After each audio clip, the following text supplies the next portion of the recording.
오늘 저는 그의 언약을 기억하사라는 제목으로 출애굽기 2장 말씀을 다 같이 함께 살펴보려고 합니다. 성경에는요, 하나님께서 기억하신 사람들에 대한 기록이 나옵니다. 그런데 매우 의외로요, 그렇게 많지가 않습니다. 하나님께서 기억하신 사람들에 대한 기록은 성경에 5차례, 6차례 등장한다라고 볼 수 있습니다. 그 중 하나가 오늘 본문의 말씀입니다. 그러니까 굉장히 중요한 말씀이겠죠. 그래서 우리 한번 집중해서 한번 살펴보길 소망합니다. 하나님께서 기억하신 사람들의 기록은요, 첫 번째 노아의 방주 사건에서 나타납니다. 하나님께서 노아와 짐승들을 기억하시고요, 그와 맺으신 언약을 기억하셔서 그들을 구원하시는 그런 스토리가 등장합니다. 두 번째는요, 아브라함의 조카 롯이 소돔을 빠져나올 때, 소돔과 고모라를 빠져나올 때 성경의 기록에 따르면 하나님께서 아브라함을 기억하사 롯을 구출해 내신다라는 기록이 있습니다. 세 번째는요, 야곱의 아내 라헬의 이야기를 기억하시죠? 라헬이 아기를 가질 수 없게 되자 하나님께서 그녀를 기억하사 그의 태의 문을 열어주셔서 출산하게 하시는 장면을 우리가 잘 알고 있습니다.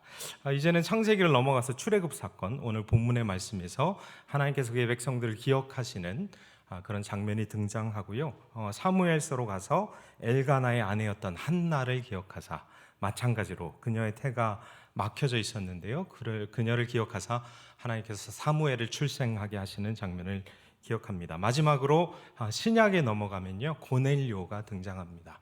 사도행전 10장의 말씀에 따르면 하나님께서 천사를 보내셔서 고넬료의 구제와 기도가 하나님 앞에 상달되어 그를 기억하셨다, 그가 기억하신 바 되었다라고 기록하는 것을 볼 수 있습니다. 하나님께서 기억하신 사람들의 공통점을 정리해 보면요, 이렇게 정리할 수 있을 것 같습니다. 기도의 사람들이었고요, 그리고 약자 혹은 소외된 자들이었습니다. 그들의 탄식이 그들의 기도가 하나님께 올린 바 되었죠. 그리고 그들을 기억하시는 장면, 그리고 이 모든 것들을 통틀어서 하나님을 경외했던 사람들이라고 요약해 볼 수 있을 것 같습니다. 하나님께서 기억하시는 사람, 이 주제는요, 사실 모든 믿는 자들의 초미의 관심사가 아닐 수가 없습니다. 오늘 저와 함께 출애굽기 2장의 본문의 말씀을 통해서 하나님께서 기억하시는 사람은 어떤 사람인가, 하나님이 찾으시는 사람은 어떤 사람인가, 또 그들이 가졌던 나그네의 정체성이 무엇인가, 마지막으로 하나님을 경외한다는 것이 어떤 의미일까에 대해서 함께 살펴봤으면 좋겠습니다. 바라고 기도하기는 우리 모두가 이 말씀을 통해서 생명에 이르게 하는 지혜의 말씀을 우리가 깨달아서요, 하나님께 기억된 바 되는 자들로 살아가기를 소망합니다. 아멘. 성경은요, 어떤 책인가 요약해 보라고 한다면 저는 많은 성경학자들도 이렇게 이야기하기도 하고요, 저는 이렇게 요약해 보고 싶습니다. 성경은 하나님의 언약, 약속, 예언과 성취의 역사를 기록한 책이다. 성경은 하나님의 언약과 성취의 역사를 기록한 책이다. 성취의 역사를 기록한 책이다. 이렇게 요약해 볼 수 있을 것 같습니다. 우리 옆에 분들 보면서 한번 이야기해 볼까요? 성경을 요약해 보세요. 옆에 분들 보면서요. 성경은 하나님의 언약과 성취의 역사를 기록한 책입니다 라고 하면 좋은 대답이 될 것 같습니다. 그런 의미에서 출애굽기가 성경 전체에서 어떤 책일까요? 창세기에서 하나님께서 아브라함, 이삭, 야곱과 맺은 언약을 성취하시는 역사적인 사건을 기록한 책이, 그 말씀이 출애굽기라고 할 수 있습니다. 그 언약을 성취하시는 과정 가운데 출애굽기에서는요, 특별히 장소의 이동이 굉장히 많습니다. 장소의 흐름을 따라서 이야기가 전개됩니다. 처음에 애굽이죠. 애굽에서 출애굽하는 장면을 통해서 하나님께서 광야로 이동시키시고, 광야에서 이제 가나안으로 이동시키시는, 시내산으로 이동시키시는 그런 장소의 이동함에 따라서 다른 스토리들이 전개되고 있는 것이 출애굽기의 이야기라고 볼 수 있습니다. 오늘 본문에서는요, 출애굽을 준비하는 과정에 대한 이야기입니다. 그 준비 과정은요, 모세의 출생과 고난에 대한 이야기가 줄을 이루고 있습니다. 모세의 출생 일화에는요, 하나님의 계획이 곳곳에 암시되어 있습니다. 그 암시된 그 계획들이 무엇인지 우리가 깊이 묵상하다 보면 생명수 같은 말씀이 우리에게 뿜어져 나오는 것을 경험할 수 있습니다. 하나님의 역사는요, 하나님의 일은 사람을 준비시키시는 일에 가장 많은 분량을 할애하곤 합니다. 사람을 찾으시고 준비시키시는 하나님, 그렇게 하나님께서 토기장이가 되셔서 진흙인 사람을 빚어가시며 그들을 만들어 가시는 그 역사, 그것이 하나님께서 일하시는 역사에서 굉장히 중요한 부분입니다. 다른 여타 성경의 인물들의 출생 역사가 그러하듯이요, 모세의 출생 일화에서도 하나님께서 일하시는 방법과 계획이 곳곳에 그 의미가 담겨져 있는 것을 볼 수가 있습니다. 저는 그 하나님의 일하심에 대해서 두 가지로 한번 정리해 보고 싶습니다. 모세의 출생 일화에는요, 첫 번째 하나님의 창조의 메시지가 담겨 있습니다. 어떤 창조의 메시지가 담겨져 있는지 우리 1절, 2절 말씀을 한번 봤으면 좋겠습니다. 여러분 1절, 2절 말씀 보면요, 성경에 이렇게 기록하고 있습니다. 레위 가족 중 한 사람이 가서 레위 여자에게 장가들어 그 여자가 임신하여 아들을 낳으니 그가 잘생긴 것을 보고 석 달 동안 그를 숨겼으나 라고 기록하고 있습니다. 바로 왕이요, 지금 모든 출생하는 남자아이는 다 죽여라, 여자는 살려도 되는데 남자는 반드시 죽여야 된다라는 명령이 떨어졌습니다. 그 시기에 이름이 기록되어 있지 않은 레위 사람이 아기를 출생하는데 그를 보고 석 달 동안 그 명령을 어기고 숨기는 장면이 등장합니다. 여기서 모세 부모의 이름이 나오지 않습니다. 그러나 출애굽기 6장에 가보면요, 6장 20절에 아빠의 이름은 아므람이었고 엄마 이름은 요게벳이라고 밝히고 있습니다. 요게벳이 이때 심정이 어땠을까요? 이를 만화로 좀 묘사한 노래와 만화가 있습니다. 잠시 한 1분 정도 우리 함께 보겠습니다. 작은 갈대 상자 물이 새지 않도록 역청과 나무진을 칠하네. 어떤 마음이었을까 그녀의 두 눈엔 눈물이 흐르고 흘러 동그란 눈으로 엄마를 보고 있는 아이와 입을 맞추고 상자를 덮고 가까이에 띄우며 간절히 기도했겠지. 계속 보여드리면 좋겠지만 시간 관계상 1분만 저희 한번 살펴봤습니다. 애굽 왕 바로가 아들이 태어나거든 모두 죽이라 명령했음에도 불구하고 모세의 부모는요, 그 명령을 어기고 이 아이를 살려둡니다. 왜 석 달 동안 살려뒀냐, 성경이 어떻게 기록하는지 봤더니 2절에 이렇게 기록하고 있습니다.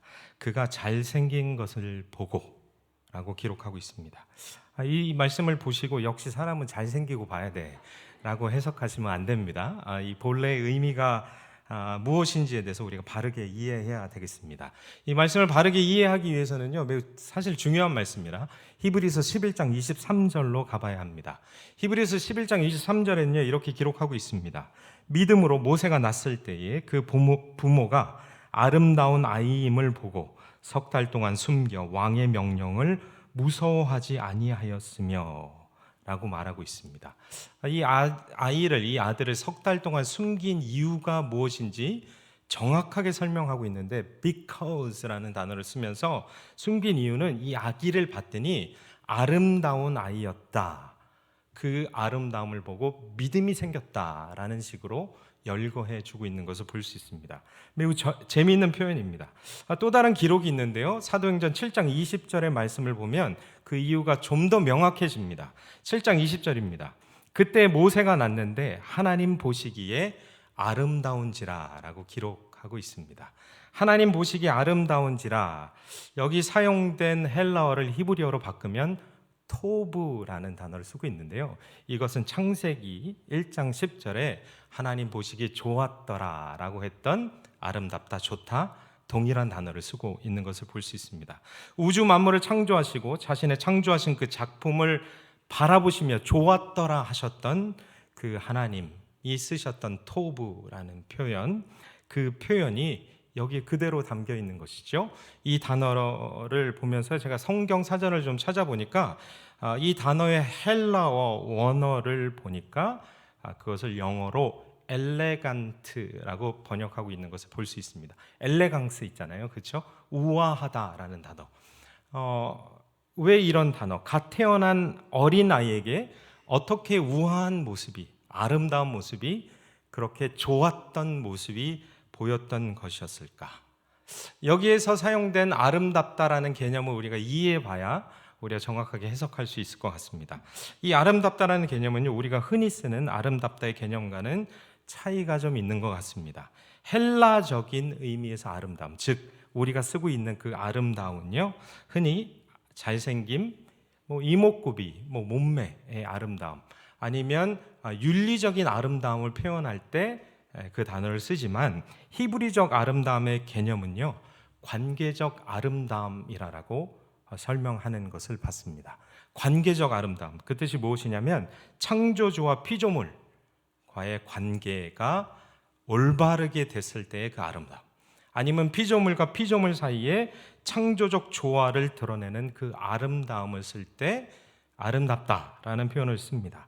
그 창조적 질서와 관계의 회복에서 나타나는 아름다움을 표현할 때 히브리적 개념의 아름답다라는 단어를 쓰곤 한다라고 설명하는 주석과 사전을 살펴봤습니다. 그렇기에 외적 아름다움이 아니라 어떤 근원적인 아름다움에 대한 표현이 여기 쓰이고 있는 것이죠. 성경에는 이런 표현에 대해서 몇 번 더 반복해 주는 것을 볼 수 있습니다. 시편 133편 1절에 보니까요, 우리가 잘 아는 말씀, 보라 형제가 연합하여 동거함이 어찌 그리 선하고 아름다운고 할 때 그 모습이 외적으로 아름다웠다는 의미가 아니고요, 그 관계의 회복, 아름다움에서 나오는 아름다움의 표현을 볼 수가 있고요. 한 가지 더 살펴보자면 잠언 31장 30절에 현숙한 여인에 대해서 표현할 때 고운 것도 거짓되고 아름다운 것도 헛되나 오직 여호와를 경외하는 여자는 칭찬을 받을 것이라 라고 설명하고 있듯이, 외적인 아름다움이 아니라 하나님께 칭찬받는 그 아름다움이라는 것은요, 바로 창조 질서, 관계를 회복시키는 그 여인의 아름다움이 훨씬 아름답다라고 우리가 이해해 볼 수 있을 것 같습니다. 이처럼 모세에게 보였던 아름다움은요, 인간적인 외적인 아름다움이 아니었고요, 모세가 어떻게 해서 된 것이 아니라 하나님으로부터 비롯된 것이다 라는 것을 정확하게 설명해 주고 있습니다. 창조 질서를, 하나님과 그의 백성과의 관계를 회복할 자로 거룩한 영을 부으신 자, 그 아름다움을 갖고 태어난 그런 사람이었습니다. 모세의 얼굴에 비친 이 창조적 아름다움을 보고 모세의 부모는요, 제가 히브리서의 말씀을 좀 빌려서 설명을 하자면 믿음이 생겨서 왕의 명령이 두렵지 않아지는 것입니다. 어떻게 하든 이 생명은 지켜야 되겠다, 두려운 것이 없어져 버린 거였죠. 또한 갈대 상자에 실려서 나일강을 따라 흘러 내려온 이 아기를 보고 바로의 딸 또한 하나님의 마음이 그에게 부어졌던 것 같습니다. 그래서 그녀에게 그런 것들이 부어졌다라는 것이 암시되는 표현들이 등장합니다. 그리하여서 아버지인 왕의 명령이 두렵지 않았는지 바로의 딸은요, 그를 살려줍니다. 그리고는 이름까지 지어줍니다. 모세라는 이름이 바로 이 바로의 딸에 의해서 지어졌습니다. 역사적 기록을 살펴보니까요, 바로의 딸은요, 이집트 고대 18 왕조의 첫 여성 왕이 되는 하셉슈트라는 사람이었습니다. 하셉슈트의 무덤이요, 나일강 근처에서 발견돼서 오늘날에도 이집트 여행을 가게 되면요, 필수 코스 중에 한 군데입니다. 거대한 그의 무덤이 이제 발굴됐습니다. 기록에 따르면요, 그녀는요 아들을 낳지 못했다라고 합니다. 그때 당시에 여러분들 잘 아시죠? 아들을 낳지 못하는 것의 의미를 잘 아실 것입니다. 그리하여서 오랜 기간 하셉슈트는 서러움과 상한 마음을 갖게 됩니다. 그것이 또한 모세를 양자로 입양하게 되는 이유가 아니었나 싶습니다. 그녀의 무덤이 나일강변에서 발굴되어서 거대하게 자리 잡고 있고 기록에도 남겨져 있을 정도로 출애굽의 역사는요, 역사적인 기록임에 대해서 설명할 수 있는 부분들이 굉장히 많이 있습니다. 그녀가 지어준 모세의 이름, 그 안에도요 하나님의 메시지가 암시되어 있습니다. 두 번째, 모세 출생 일화에는요 하나님의 창조의 메시지뿐만 아니라 구원의 메시지도 담겨 있습니다. 히브리 기자는요 모세 탄생 일화를 갈대 상자와 그리고 물에서 건져낸 자 두 가지 키워드를 잡고 펼쳐가고 있습니다. 갈대 상자에서 상자라는 단어의 히브리 원어를 보니까요 테바라는 단어를 쓰고 있는데, 이 말을 우리말로 번역하면 방주로 번역할 수 있습니다. 그러니까 유대인들이 자신들의 원어 성경, 자신들의 언어로 던 성경을 보면요 모세의 출생 일화를 보자마자 이거 노아의 홍수 사건과 아주 유사하네 라고 바로 깨달아 알 수 있었던 것이죠. 우리도 갈대 방주라고 했으면 좋았을 것을 하는 생각을 좀 해보게 됩니다. 갈대 상자와 죽음, 나일강, 그리고 물에서 건져내는 스토리를 읽으면요 하나님께서 모세를 통해서 자기 백성들을 구원하시려는 노아 홍수 사건을 재현하시려고 하는 그런 계획에 대해서 우리가 알 수 있습니다. 모세의 출생 일화는요 어떤 이들이 해석하듯이 난세의 영웅이 난다라는 영웅 탄생의 스토리가 전혀 아닙니다. 왜냐하면 모세의 어떠함과는 전혀 상관이 없는 그런 이야기들이 펼쳐집니다. 하나님의 은총, 긍휼히 여기심이 역사를 끌고 가고 있기 때문입니다. 그 역사의 한복판에서 바로왕, 그때 당시에 초강력한 힘을 가졌던 바로왕의 계획은 실패하고요 하나님의 계획이 지금 펼쳐지는 중입니다. 매우 흥미롭게도 바로의 심장부에서 가장 가까운 곳에서 바로의 딸을 통해 하나님의 반전의 역사가 펼쳐집니다. 마치 인천 상륙 작전과 같이 말이죠. 이는 사실은요 성경에서 새로운 이야기는 아닙니다. 하나님께서 은총의 도구로 대부분 여성들을 사용하시는 것을 볼 수 있습니다. 하나님 나라의 구원과 해방의 역사에서도요 연약한 여인들을 통해서 그 역사를 시작하시는 경우가 참 많습니다. 고대 시대에 여러분이 잘 아시듯이 남자와 여자의 관계에서 대부분 여자가 약자였고 희생자였습니다. 약자를 사용하시는 하나님께서 약자를 들어 강한 자들을 부끄럽게 하시는 스토리들이 하나님이 중심이 되시는 그 구원의 역사, 구속의 역사, 해방의 역사에서 많이 펼쳐지는 것을 볼 수가 있는 것이죠.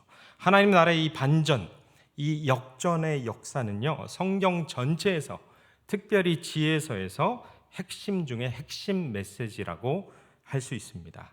우리가 항시 마음에 새겨야 되는 것, 약자를 들어 강한 자를 부끄럽게 하시는 그 반전의 역사, 우리는 이것을 반드시 마음에 새겨야 할 것입니다. 역사서, 선지서에도 보면요 하나님께서 제국들을 붕괴시키시고 침투하시는 역사가 많이 기록되어 있습니다. 강한 자들, 약한 자들, 기득권자들을 무너뜨리시고 약자들을 통해서 역사를 세우시며 이루시는 하나님의 역사. 사실 역사를 살펴보면 복음을 굿뉴스라고 하는데, 이 복음이라는 것이 강자들에게는 아무리 들어도 굿뉴스로 잘 안 들렸다라는 역사의 기록이 굉장히 많이 있습니다. 왜냐하면 이 복음은 포기할 것이 너무 많고 내려놓을 것이 너무 많고 다르게 살아가야 할 것이 너무 많기 때문에 생각하기를, 이럴 거면 예수를 믿는 게 나에게 무슨 이득이 있을까라는 질문들을 굉장히 많이 했다라고 합니다. 그래서 다른 신을 계속해서 만들려고 들었죠. 그렇기에 굿뉴스로 들리게 하려고 거짓 선지자들은요 부단히 노력을 하였고, 복음을 될 수 있으면 티 안 나게 조금씩 변형시키려고 하는 시도들이 성경뿐만 아니라 다른 역사서에도 많이 기록이 되어 있습니다. 강자들 무리에서 약한 자가 누구였나? 기득권 왕가에서 약자가 누구였나? 바로 바로의 딸, 여성이었습니다. 상한 심령을 갖고 남자, 아들을 출생하지 못하는 그 약자를 사용해서 하나님께서 그 역사를 펼쳐가셨습니다. 요게벳을 통해서, 하셉슈트를 통해서, 라헬을 통해서, 한나를 통해서, 룻을 통해서, 마리아를 통해서 하나님의 역사는요 그렇게 펼쳐져 간 것입니다. 오늘 본문 11절 이후로 펼쳐지는 모세의 도피 사건에 대해서 잠시 한번 살펴봤으면 좋겠습니다. 11절 이후에는요, 모세가 도피하는 사건이 펼쳐지지 않습니까? 이 메시지를요, 핵심적으로 한 가지로 요약할 수 있는 성경 구절이 사도행전에 기록되어 있습니다. 사도행전 7장 22절의 말씀을 보면요, 이런 말씀이 있습니다. 모세가 애굽 사람의 모든 지혜를 배워 그의 말과 하는 일들이 능하더라 라는 기록입니다. 이 말은 무엇이냐면요, 애굽 왕실의 최고 지혜와 능력으로도 자기 민족을 구원하지 못하는 인간의 철저한 한계에 대해서 기록하고 있다라고 우리가 살펴볼 수 있습니다. 즉 세상 나라의 것으로는 하나님의 나라의 역사를 이루지 못한다, 이루기에 전혀 충분하지가 않다라는 것을 말해줍니다. 바로 왕의 강력한 매우 악마적인 계획을 타파하기 위해 바로 왕이 착각하고 있는 그의 지혜로움을 비웃으시기 위해 하나님께서는 모세를 바로의 심장부에서 자라나게 하시사 승리를 위한 계획을 펼치신 것이지 모세에게 왕자의 백그라운드는 전혀 필요하지 않았습니다. 그리하여 모세는요 40년간 애굽화된 것이 모두 쏙 빠지기까지 하나님께서는 광야에서 40년을 훈련시키십니다. 40년간 인간의 힘이 상실됐을 때 비로소 하나님의 능력이 시작될 수 있기 때문이었고, 이집트 왕자로서 모세의 끝이 하나님의 종 모세의 시작임을 알리는 그런 일들이 벌어진 것입니다. 그러나 저를 포함해서 정말 많은 그리스도인들이 이러한 어려운 스토리를 원하지 않습니다. 저도 너무너무 싫습니다. 약자를 사용하시는 하나님, 시간의 지연을 통해서, 인내를 통해서 사람을 연단하시고 그의 역사를 이뤄가시는 하나님의 스토리는요, 너무나 힘들고 어렵습니다. 그렇기에 우리는 조금 쉬운 이야기를 원합니다. 영웅담을 원합니다. 그리고 주장합니다. 에이, 그래도 모세가 왕자 출신이니 사용하신 거겠지, 뭔가 미친 영향이 있겠지라고 말하고 싶곤 합니다. 그런데 아닙니다. 하나님께서는 왕자를 사용하지 않으셨지요. 모세 나이 80세 때 들어 사용하셨습니다. 애굽을 떠난 지 40년이 지나서 사용하셨다라는 의미는요, 그 사이에 왕이 2번이나 바뀌었고 모세를 기억하는 세대는 다 지나갔다라는 의미를 담고 있습니다. 모세 스스로도요, 오늘 출애굽기 2장 22절에 자신의 정체성을 이렇게 고백합니다. 어떻게 고백하냐면요, 그가 아들을 낳음에 모세가 그의 이름을 게루솜이라 하여 이르되 내가 타국에서 나그네가 되었음이라 하였더라. 정체성의 변환을 기록하고 23절부터 모세가 하나님의 역사를 이루기 위해 출격하는 장면, 부르심 소명의 장면을 통해서 이루어지는데요, 성경에서는 하나님의 때 역사의 전환이 일어나는 장면에서 하나님이 부르시고 빚으시는 사람의 정체성의 변환 시기와 맞물리는 경우가 정말 많은 것을 볼 수 있습니다. 이 정체성의 전환 이후로 하나님의 때가 찼고 모세의 출격 시기가 찾아옵니다. 자기 부종을 통해 자기 완성에 이른다라는 말이 있습니다. 모세는 왕자에서 나그네로 정체성이 변했고요, 금수저에서 흙수저로 변했습니다. 이제 모세의 자기 정체성은요, 나그네였습니다. 이 나그네 정체성을 우리가 반드시 기억해야 될 줄로 믿습니다. 왜냐하면요, 이 나그네 정체성은요, 단순히 모세에게만 나타나는 것이 아니라 하나님의 백성 이스라엘의 원형 정체성이었기 때문입니다. 원형 정체성. 하나님께서는 그의 백성들에게 그들이 이 땅 가운데 나그네임을 계속해서 기억하라고 반복적으로 말씀하십니다. 한두 군데가 아닙니다. 예를 들어서 출애굽기 2장 22장 21절, 너는 이방 나그네를 압제하지 말며 그들을 학대하지 말라. 너희도 애굽 땅에서 나그네였음이라. 신명기 10장 19절, 너희는 나그네를 사랑하라. 전에 너희도 애굽 땅에서 나그네가 되었음이니라. 마태복음 25장 35절, 내가 줄일 때에 너희가 먹을 것을 주었고 목마를 때에 마시게 하였고 나그네 되었을 때에 영접하였으니 잘하였도다. 착하고 충성된 종아. 말씀하시는 예수님의 기록에도 믿는 자들의 정체성으로 나그네를 기록하고 있는 것을 볼 수 있습니다. 베드로전서 1장 17절부터 19절 너무 중요하기 때문에 제가 한번 읽어드리겠습니다. 외모로 보시지 않고 각 사람의 행위대로 심판하시는 이를 너희가 아버지라 부른즉 너희가 나그네로 있을 때에 두려움으로 지내라. 너희가 알거니와 너희 조상이 물려준 헛된 행실에서 대속함을 받은 것은 은이나 금같이 없어질 것으로 된 것이 아니요 오직 흠없고 점없는 어린 양 같은 그리스도의 보배로운 피로 된 것이니라 라고 하면서 마찬가지로 나그네 정체성을 강조하고 있습니다. 디모데전서와 디도서에서도요, 교회 리더를 세울 때 필수 요건 중에 하나로 나그네를 대접하는 사람이 빠지지 않는 것을 또한 우리가 살펴볼 수 있습니다. 그렇습니다, 여러분.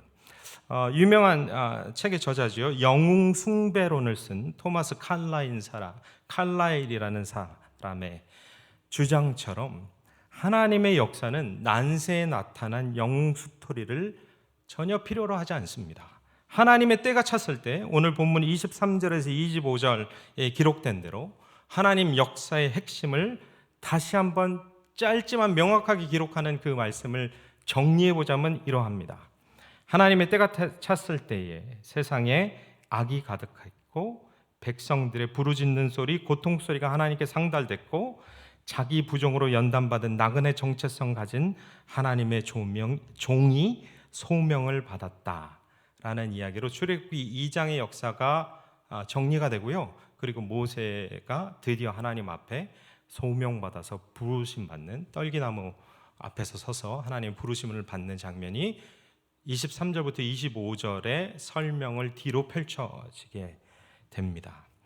그리고 하나님께서는 그의 언약을 기억하시고 하나님의 역사를 펼쳐가신다라고 2장의 마무리가 정리하고 있습니다. 그렇다면 하나님께서 그동안 잊고 있으셔서 이제 와서 기억하신다라고 기록하고 있는 것일까요? 아닙니다. 하나님은 잊으시는 분이 아니시죠? 그 말의 뜻은 하나님의 때가 찼다라는 말입니다. 하나님께서 스스로 일하실 시점이 왔다라는 것을 하나님께서 기억하셨다, 언약을 기억하셨다라는 단어로 기록하고 있습니다. 그리고 25절 마지막 절에서 이렇게 표현합니다. 성경은요, 하나님께서 이스라엘 자손을 돌보셨다라고 말씀합니다. 돌보신다라는 단어, 이 단어를요 조금 우리가 이해하기 쉽게 우리 언어로 풀어 쓰자면 신방 가신 겁니다. 신방 가신 거. 자, 하나님께서 모세야, 내가 직접 신방 갈 테니까 나와 함께 가자라고 하는 사건이 25절에 하나님께서 그 백성들을 돌보셨다라는 단어로 펼쳐지고 있습니다. 비슷한 스토리가 창세기 18장에 기록되어 있습니다. 18장 20절입니다. 여호와께서 또 이르시되 소돔과 고모라에 대한 부르짖음이 크고 그 죄악이 심히 무거우니 내가 이제 내려가서 그 모든 행한 것이 과연 내게 들린 부르짖음과 같은지 그렇지 않은지 내가 보고 알려하노라 라고 말씀하시는 것 같은 장면이 지금 출애굽기 2장에서 펼쳐지고 있는 것입니다. 이러하듯 하나님께서는요, 영웅이 필요한 것이 아니라 잘난이가 필요한 것이 아니라 같이 갈 이가 필요하신 것입니다. 그리고 모세를 자신과 같이 갈 수 있는 이로 만드시기 위해 그 오랜 시간 연단하신 것입니다. 우리가 잘 알고 있듯이 하나님께서는 완전하신 분이기 때문에 하나님과 같이 갈 수 있는 이는 특히나 구속사의 한복판에서 지금 펼쳐지고 있는 이 엄청난 사건 앞에 같이 갈 수 있는 유일한 자는 히브리서 6장에 예수 그리스도를 묘사한 말씀처럼 온전한 자여야만 했습니다. 즉 하나님을 경외하는 자, 그리하여 그의 말씀에 철저히 순종하는 자, 이러한 자의 정체성의 근간에는 나그네의 정체성을 가진 자가 하나님과 같이 갈 수 있는 것이었습니다. 그렇기 때문에 그 뒤로 펼쳐지는 그 역사의 기록을 보면요, 모세는요 이성적으로, 현실적으로, 논리적으로는 도저히 믿기지 않는 하나님의 10가지 재앙의 명령 앞에, 그리고 출애굽의 여정에 순종함으로 나아가는 자가 됐던 것입니다. 말씀의 결론을 맺게 했습니다. 나눌 말씀이 너무 많지만 이쯤에서 두 가지로 결론을 한번 내려보자 합니다. 결국 하나님을 경외하는 자, 하나님을 경외하는 삶, 하나님께서도 오늘날에도 여전히 그러한 사람을 찾으신다라는 교훈을 우리가 꼭 간직했으면 좋겠습니다. 하나님을 경외하는 사람이 어떤 사람일까요? 하나님을 경외하는 삶이 무엇일까요? 영어로 하면 to fear the Lord, 정확히 말하면 그 뜻이 정확하게 맞는 것 같습니다. 하나님을 두려워하는 것이 하나님을 경외하는 것입니다. 그런데 현실적으로 좀 더 와닿을 수 없는 표현이 없을까 고민하다가 어떤 목사님이 하신 설교가 크게 공감이 가서 함께 좀 나누고 말씀을 마치고자 합니다. 하나님을 경외하는 삶이란 우리의 삶 가운데 하나님의 크기가 커져가는 것을 말한다 라고 설명하시더라고요. 참 공감이 됐습니다. 우리의 인식이 하나님으로 커져가는 것, 우리의 시간이, 우리의 물질이 하나님으로 커져가는 것, 우리의 삶에서 하나님의 존재가 커져가는 것, 그것이 하나님을 경외하는 삶이 아닐까라는 설명을 하신 것을 기억합니다. 여러분, C.S. 루이스라는 사람이요, 나니아 연대기라는 책과 영화로도 나왔는데 그것을 보면요, 예수 그리스도의 복음이 곳곳에 숨겨져 있습니다. 아주 아름답습니다. 그 중에 한 일화가 생각나는데요, 예수님의 모형으로 등장하는 아슬란이라는 사자, 그리고요 아이 루시와의 대화의 장면이 매우 인상적입니다. 루시가 나중에 장성에서 아슬란을 다시 만나게 됩니다. 그 사이에 아슬란은요, 예수님의 부활과 같은 사건을 또 경험하게 돼요. 근데 루시가 나중에 좀 커서 아슬란에게 이런 얘기를 합니다. 아슬란, 안 본 사이에 굉장히 커졌군요. 라고 얘기하니까 아슬란이 이렇게 대답합니다. 내가 커진 게 아니라 그건 너가 성장했다라는 의미란다 라고 얘기합니다. 여러분, 우리가 커질수록, 장성해질수록 예전 것들이 좀 작아 보이는 경향이 있지 않습니까? 초등학생 때는 그 학교가 너무 컸는데 나중에 보니까 너무 조그마한 거예요. 그런 일들이 정말로 많이 있습니다. 그러나 하나님을 경외한 자의 삶은요, 시간이 지날수록 하나님이 크게 다가오는 삶, 크신 하나님을 경험하는 삶, 그것이 하나님을 경외하는 삶이 아닐까 싶습니다.